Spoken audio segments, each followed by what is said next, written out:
மக்களே, மொதல் ரவுண்டு சாப்பிட்டு முடிச்சிட்டாங்க. நரியோட வாலை பாருங்களேன் மக்களே, 2 கிலோமீட்டருக்கு என்ன ஆட்டுதுன்னு. இருக்கிற சாப்பாடை பூரா இதுதான் மக்களே சாப்பிடுது.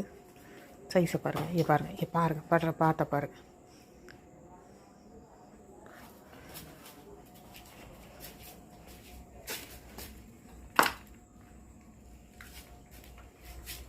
வாலை பாருங்கள், வால் சைஸை பாருங்கள் மக்களே.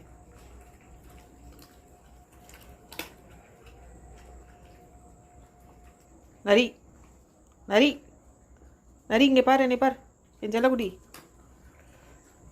செல்லக்குட்டியாவது என்னமாவாது, எனக்கு சோறு தான் முக்கியம். வால் நீளத்தை பாருங்கள், மற்றவங்கள பாருங்கள், அதை சைஸை பாருங்கள். இது இப்போ 2வது ரவுண்டு சாப்பிட்றாங்க நைட் சாப்பாடு.